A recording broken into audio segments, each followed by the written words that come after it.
What's up everyone, Joshua Rivas here from RivasFX.com, and today we're doing a product review on the CB-25B from Cinebags. And as the name suggests, it's namely for cinema cameras. The C100 to be exact, which is what I own. That's one reason why I did look into this particular backpack. I do think it goes up to the C200, and assuming the size difference, most DSLR cameras. But even if you want to do camera work and stuff after that, it's a good all-around backpack. A lot of stuff to get into. It's great all around. We'll go into the specifics, some of the different compartments in this backpack, and now that I've used it a few times on the hiking trails, how that's felt to me. Now that I'm able to use it on a good amount of mileage and some elevation gain. So, well, a lot to talk about. Let's get right into it.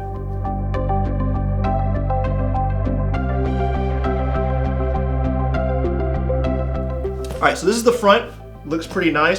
Before we get too far, I'm going to show the packaging. I know some people do like to see what it comes in. And this is the box I received it in from Cinebags. I purchased it through B&H, but it comes from Cinebags. And this is the box it came in. When I opened it, didn't really have any problems. Nothing was ripped. The bag came in really good condition, nice and wrapped. So no big complaints from the packaging. Overall, very nice. It also comes with these. I have it on the top with the Cinebags logo. This can strap on to the front of the backpack here. Is a soft touch, and you just stick it right on. I just decided to remove it. You can decide what you would like to do when you get the backpack. If you want to keep the Cinebags logo there, or if you would like to remove that. It's removable. But these also come with it in a little baggie, and I just already took them out, but you'll see when I open up the inside of the backpack how to kind of organize them. But I have some extras, and they are laying outside of this box. So we'll get to that in just a second. Now, back to the main part of this video. I know you can't see my face, but again, that doesn't really matter, right? This is the star, so let's take a look at it. On the front, first things first, like I said, here's the logo part. Little zipper pouch here, something small, if you'd like to put that in the front, nice and snug, right in the front. And then down here, these are your clips for holding a tripod, something in the front here. I use it for a tripod. Whenever I bring it on my hikes or video shoots, I'll put the tripod on the front here. And a good rule of thumb I like to follow when putting it inside of here is to loosen these first. So just pull this guy, if he'll move for me. There we go, all the way up. That way you have less of this guy. Then you put it in, clip it on. Remember, you're gonna have your tripod, whatever, underneath this.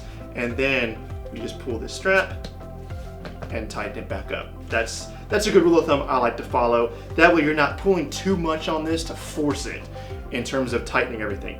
Make it loose first, clip them on, and then tighten it once you have everything fit on. That's a good rule of thumb, and just do that for all three. Or just one, depending upon what you want to put on there. So just keep that in mind. On the front, there's a little pouch here if you want to slide something in there. Again, this does not have any clip-ons or Velcro straps, so this is nice and open. Also, if you're gonna have a tripod here, whatever's gonna be underneath here is gonna be rubbing up against your tripod wherever you're walking or hiking or whatever you're gonna be doing. So just keep that in mind. Whatever you put on some of these front compartments, they're gonna be coming in contact with your tripod, anything here. So don't put anything fragile if you're gonna put a tripod on here, like I do. So just keep that in mind. On the front, there's these holes, and you will have these for, I think it's called the Molly system, and you can put like little clip-ons here through these holes. So for little extra key pouches, if you want to put like a water bottle there and another separate pouch, you can put that on the front. Just adds more to the flexibility of this backpack if there wasn't already enough to it. On the bottom of the backpack, this is where you have the waterproof bag that you can put on top of the backpack. The backpack itself is not waterproof, keep that in mind. So having this with you, which it already comes with the backpack like that, if you ever get caught in a situation like that where it gets rainy, cold, whatever it is, and you want to cover this thing, that's where you find it, and also where you store it once you're done with it. This is usually where someone would put a 15-inch laptop. Maybe it could fit to 17, I believe, but I know 15 for sure. And this goes from here all the way down to the bottom. And so that's where you're gonna put any laptop you're gonna carry. I'm not gonna be carrying a laptop with me whenever I use this. Again, mainly for hiking. So instead, I put something else in here to show you what I use it for. I use it for like extra clothing when it's cold or rainy, I don't know. Something, put it in the front here.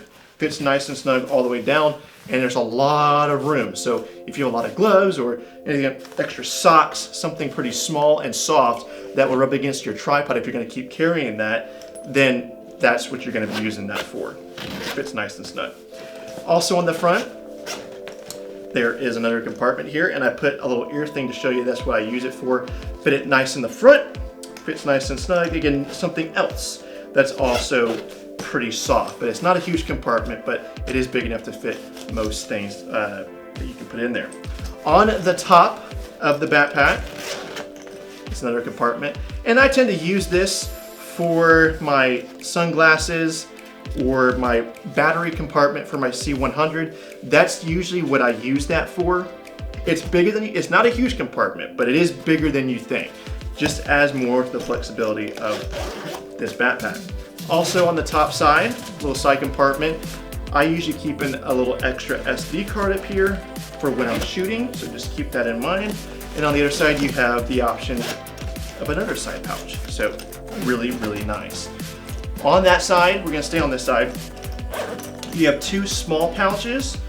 I put something in here to show you what I usually use it for. Granola bars, little extra snacks.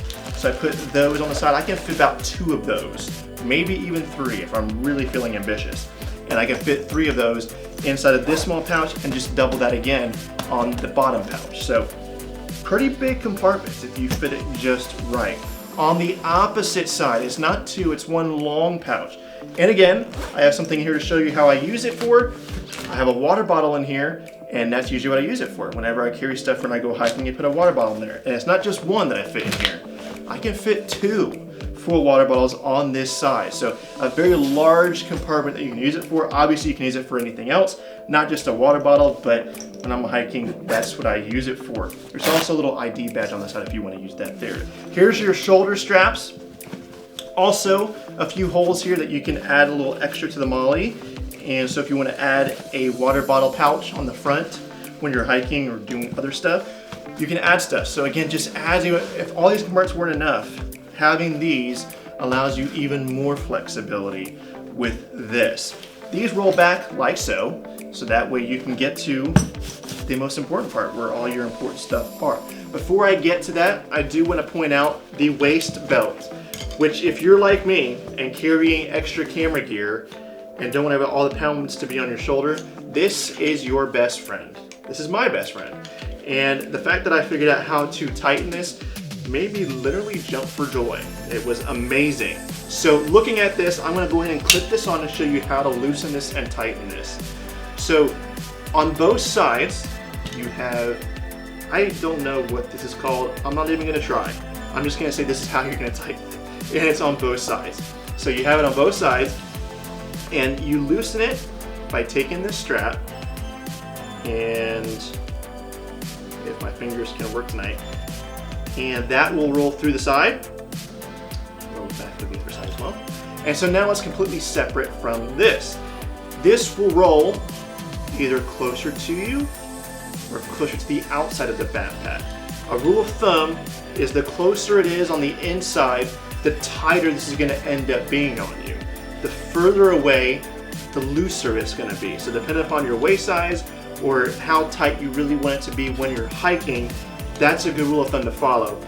I've already measured it, so put this on you first and then try and tighten it and loosen it once it's already on you. That way you know exactly how it's supposed to feel once you have it on. My rule of thumb is I have it right in the middle. It fits pretty nicely. You put it through once and don't forget to go through twice, because if you don't go through twice and have it the one, it still moves and it's not supposed to do that. So just roll through it twice, don't forget to do that. And also, maybe you have better luck at making it faster. And that's nice and snug.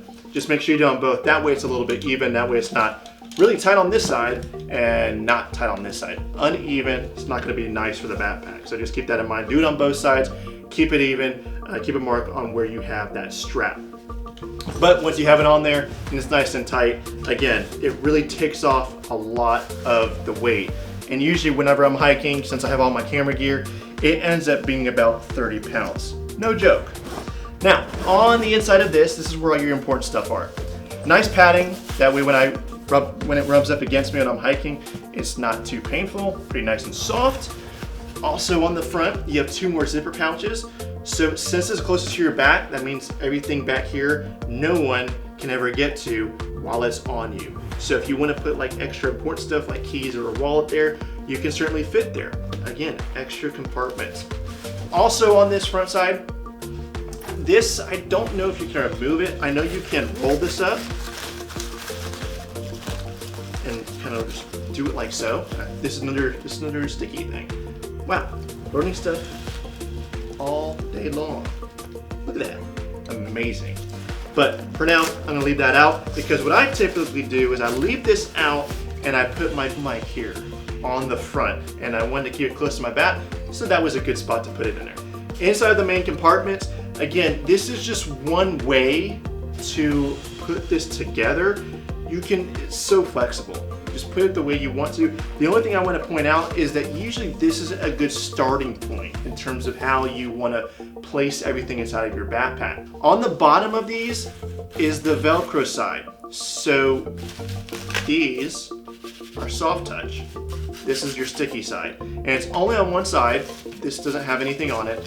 And these also are sticky. But most importantly, that's what this is doing. On the other side of this is the stick part that goes to the soft touch inside of the backpack that's already there when you receive it. So that's usually a good starting point, but just keep in mind that this guy, and I also found out as I was doing this video, you can do on this one, little guy too. Amazing. So good stuff there.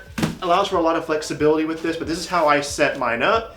And the way I have it is the main body of the camera down in here. I also mixed it with my headphones, and if I'm really wanting to use it, is use the other cover for my mic. That way, whenever it's rubbing against the body of the camera, it's nothing too hard or nothing too fragile. So just keep that in mind. That's why I had so many dividers in here, is to keep all the fragile stuff away from each other. That way they're not rubbing against each other when I'm going up and down hills and dealing with rocks and all that fun stuff out there on the trail. So that's what I put all 3 of those together. They fit nice and snug there.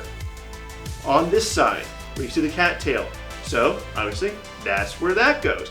Underneath that though, I do put the top part of the C100, which is what I use it to hold, also record. It puts the external mic there, and that will fit nice and snug. On the back corner, I put the side handle of my C100. Back here, again, that's usually used to control my ISO, other functions, all that kind of fun stuff, as well as record, and obviously most importantly, hold my camera. So that fits in just nicely back here. And also I managed to put some of the cabling for my mic, my audio cables. They also fit inside of here just fine. So it's, again, a lot bigger than you think. Really good stuff for us. And on the back, last but not least, this is where I have my lens. All to itself in the very, very back, and it fits nice and snug with extra protection. I put extra protection in here. Also, just keep in mind, is underneath all of this, so I take these headphones out really quick. This is not the bottom of the backpack. I actually put another one of these underneath that because on the other side of this is what's gonna rub into the tripod. So I put extra padding for both the lens and the body, so that way whenever it's rubbing against the tripod, again, it's not a fragile thing rubbing against something really hard. So just, again, ways of doing it. That's just how I like to do it to keep everything nice and safe. And then I put something else on top of it for extra protection. So that's how I set it up, and it looks really nice when everything's put inside of it. So very nice how everything begins to fit. So there you have it, guys, the CB-25B from Cinebags. Overall, I still think it's a great backpack for all-around use. I will say, if you want a new backpack for just everyday use and not camera gear or outdoor purposes, this may not be the bag for you because of the price tag and the size. Keep in mind, with all the camera gear or anything else you want to put in there, all added into the backpack, it may be a little bit too bad for many flight carriers for carry-on items. So keep that in mind. But if you're wanting to future-proof yourself for camera work, outdoor work, and still including the everyday purposes, this is a great backpack for the price tag. It feels great, it feels durable based upon how I've used it so far. And since I've used it on the trails, I will say from personal experience that for a bigger tripod on the back of the backpack, it does tend to add a lot of weight. So for longer hikes, longer duration of carrying the backpack on your shoulders, higher elevation gains, it will start to wear on your shoulder area, even with the waist belt attached. If you have a smaller tripod or not worrying about a tripod at all, obviously you won't have to worry about that problem, but that is just from my personal experience so far, how I've used it on just a few hikes. Hopefully this review as a whole has helped you make a better decision on what kind of backpack you're gonna get. If you are getting camera gear especially, if you're not, definitely go for a different route. But hopefully this helped you out in terms of decision making. I also hope to have different product reviews in the near future as I begin to test out new products. Also, there will be new content posted to the website, www.rebusfx.com, and they could be in the graphics and weather category. So definitely stay tuned for that. Hopefully that's all coming out soon. Until then, have a good one.